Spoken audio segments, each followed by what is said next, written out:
আসসালামু আলাইকুম ভাই ও বোনেরা। আজকে আলোচনার বিষয় স্বপ্নে যদি কেউ তাড়াহুড়া করলে কি হয়।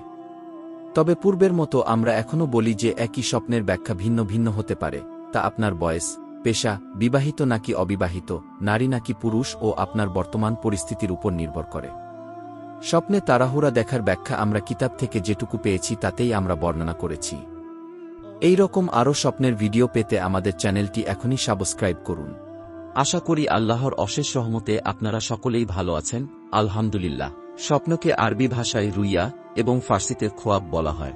হযরত হুরায়রা রাদিয়াল্লাহু আনহু থেকে বর্ণিত, রাসূলুল্লাহ সাল্লাল্লাহু আলাইহি ওয়াসাল্লাম ইরশাদ করেছেন, রুইয়ায়ে সালেহা তথা ভালো স্বপ্ন আল্লাহর নিকট থেকে দেখানো হয়। তবে স্বপ্নটি সত্য কিনা মিথ্যা হবে তা সম্পূর্ণই আপনার উপর নির্ভরশীল। ইসলামিক হাদিস অনুসারে যদি আপনি পাক পবিত্র অবস্থায় ডান কাঁধ হয়ে ঘুম আসেন এবং রাত 12টার পর থেকে ফজর আজানের আগে যদি কোনো ভালো স্বপ্ন দেখে থাকেন, তাহলে এটি আল্লাহর নিকট থেকে দেখানো হয়েছে এবং খুব অচিরেই আপনার স্বপ্নটি সত্য হবে ইনশাআল্লাহ।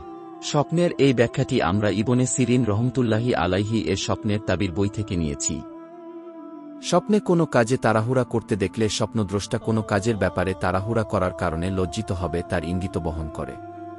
জ্ঞান এমন বস্তু যা উপরস্থ বস্তুর সঙ্গে সম্পর্কে রাখে, সুতরাং যদি কেউ দেখে তার কাছে জ্ঞান পৌঁছেছে তাহলে সে উঁচু বংশে বিয়ে করবে। ভর্ৎসনা করতে স্বপ্নে দেখা ভালোবাসার আলামত, যেমন কেউ কবিতায় বলেছেন, যখন ভর্ৎসনা চলে যায় প্রেম থাকে না, যখন প্রেম থাকে ভর্ৎসনা থাকে না। কেউ নিজেকে ভর্ৎসনা করতে দেখলে স্বপ্নদ্রষ্টা এমন কাজ করবে যাতে লজ্জিত হবে এবং তাকে ভর্ৎসনা করা হবে।